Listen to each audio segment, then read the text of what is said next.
Hello. Hi. Hi, Michael. Hi, Elaine. It's coaches coaching each other. So, we're going to talk a little bit about a physical education class, or actually two classes that I observed at the beginning of this current 9 weeks that we're in. Yes. And we're going to look at it in a couple of ways. The first is through the National Association of Sport and Physical Education Teacher Evaluation Instrument. And that's going to have five main areas, and they are instruction, evidence of student learning, management and organization, learning climate, and professionalism. The rubric is a scale of 1 to 5. So let's start first with the eighth grade class. And before we get into any of that, just curious for your sixth period eighth grade class, how do you feel in terms of where they are in the fitness unit and their kind of attitude, mindset, all that? I think that class in particular comes directly from lunch, so we have a bit of a problem with that in the sense that the kids are always complaining about having eaten, and which is true. It's difficult to jump into a exercise program if you've just eaten. So Right. their excuse is valid. Right. So I think because of that, they tend not to do as well as the class before. That's pretty much it. That's the main thing. Right. And then the other class that I observed was, of course, the next period, which was sixth grade PE. And of course, they eat lunch earlier, so not only do they have that working for them, but it's sixth grade. So, what would you say is a big difference between eighth and sixth grade? They are full of energy. They want to please. They want to do well, and they're highly motivated. Right. Yeah. And I observed the same thing. We team taught a lot of the fitness classes. And so, I mean, basically what I said for the first group, the eighth grade one, the day's activity was a mile run, and many of the students were not dressed out. And of course, that impacts their ability to do their best. In addition, as you mentioned earlier, many were apathetic about the activity, so that means they walked slowly instead of running or jogging or using a mix of the two, which is what we encourage them to do. You do your mile as far as how you set up for it a little different than the rest of us, which actually, when I reflect upon it, is a good thing.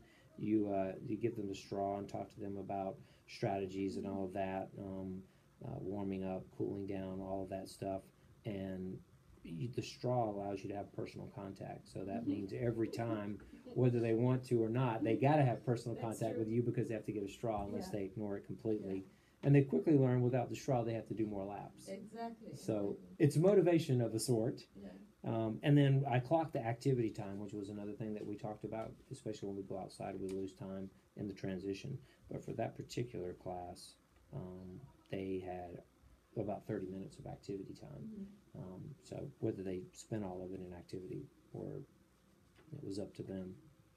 The seventh grade class, or seventh period, sixth grade class, interestingly enough, very similar, much more enthusiastic is what you said, but less activity time, mainly because for them, if they're new to PE for the first time, unlike our eighth graders who've been through it before in sixth and seventh grade, it's new to them for the first time. They're coming from elementary school, and if this is their first time in PE, this is still new. So the transition time, the changing, the dressing, attendance, everything would seem to take longer. Yeah. Besides, if you remember, was it the day when they were recording as well? Because it takes longer to do that also, and it's so much of a bigger class also. Yes, the class size, the sixth grade class is bigger. So I guess what I'll do is just kind of let you comment on what you thought about the different areas and kind of the classes combined, where you felt like you were. The first area is instruction. What do you feel like is strengths areas maybe that you can improve as far as instruction for fitness, whether it be the mile run or anything for that matter? This instruction generally. Right. I think sometimes I need to be clear on instructions. That might help. That would help, definitely. And something that I don't often do is to reiterate because the more you say it, you know, the clearer it becomes. And, Right. of course, the usual things like asking for, you know, verification and stuff like that. I think I do that, but to repeat, I need to repeat more. Right. Than just cutting to the chase, you know. I tend to rush it a little bit sometimes because I want to get out there and get it done. And get it done, Yeah. yeah.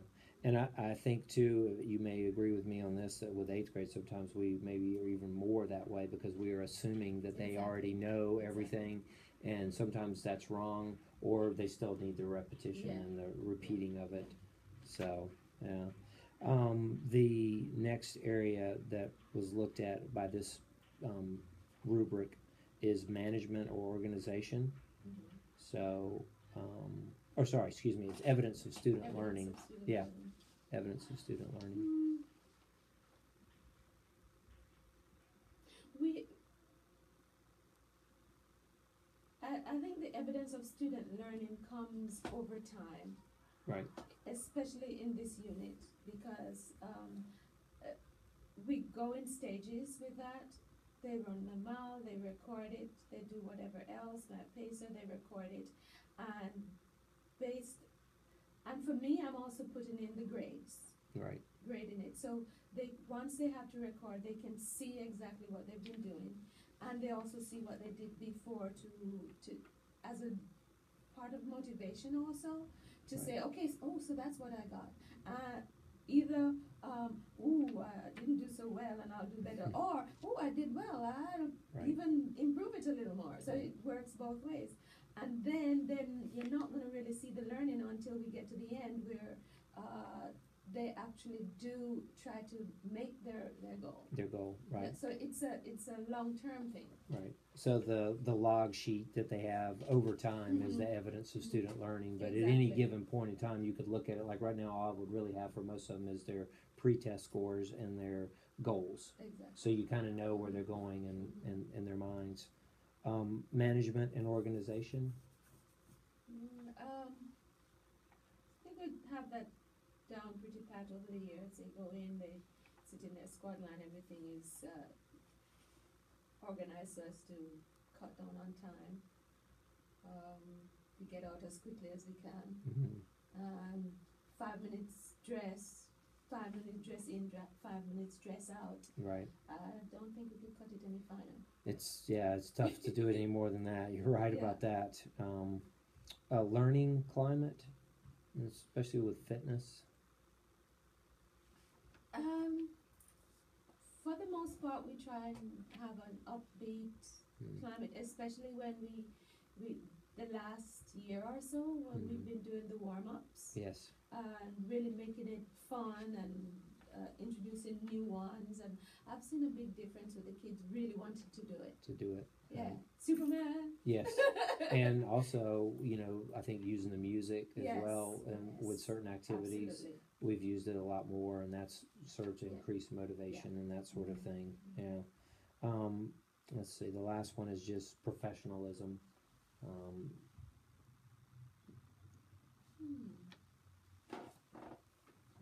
would you categorize professionalism? Doing what you need to do.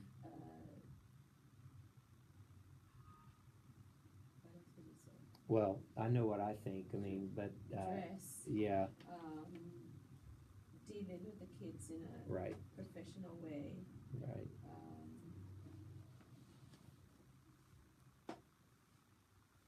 Letting them understand what is expected of them and so on. Can't think of anything else. I think that's right. Yeah, and I was going to say my observation of you through the years is you're always kind of the epitome of that. I think, yeah, I think so. You're a role model for me in that regards. The next thing to talk about, and really the last thing, is kind of transitioning from this, because in the original growth plan we talked about that goal, the school improvement plan goal of a 10% increase in fitness, and how really it's got to be those reluctant ones, like especially that we see in 8th grade, and trying to do something different to impact them. So the next step would be sort of to look at why that group is not wanting to take part in fitness. And so one thing that we wrote up in the plan was the possibility or idea that we even give a survey about attitudes or mindsets about fitness. And it'd be really interesting to give it to all of the grade levels to see what happens as we transition. Obviously, we're not in seventh, but you could certainly get that difference from sixth when they're so enthusiastic to eighth, and it would be just a few questions. And the responses, I think, could drive kind of what you do maybe differently to try to get the kids that are so that's kind of what we talked about. And then the other thing is just trying to increase the amount of time by doing things more frequently. That time, or you timing how much time they have an activity, and then if the activity amount is less than what you'd hope it would be, try something different, like building in that warm up faster at the beginning when they come in for attendance, that sort of thing. So that increases the amount of time that they're warming up. Any other ideas or thoughts you have as far as with the motivation piece, and especially with the more reluctant fitness? Our school has a PBS plan where you have positive behavior stuff. So if we did go, steal a little bit from that, and perhaps have stuff that that they would strive for. Yes. Give them even simple things we've done before, like bring out little lollipops or that kind of thing. Ice pops, that kind of thing, to give them at the end. Yeah, or hot chocolate when it was winter that time. Yeah.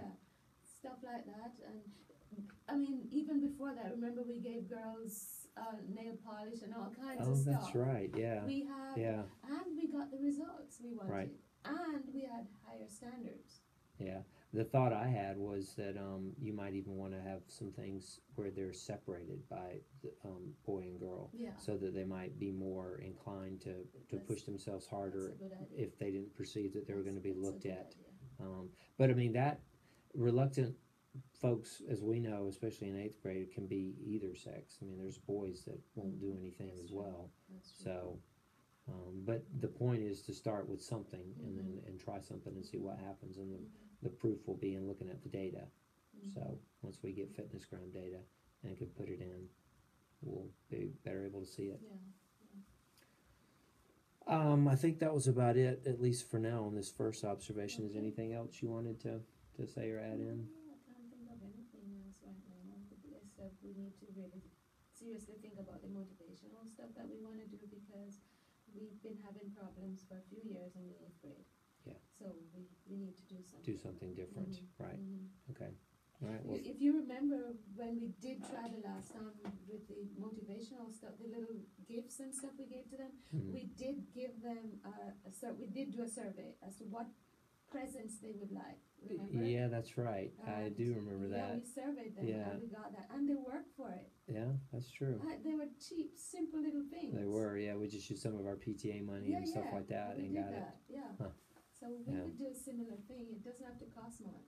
Right. Yeah. All right. Very good. Thank you. Thank you, Michael.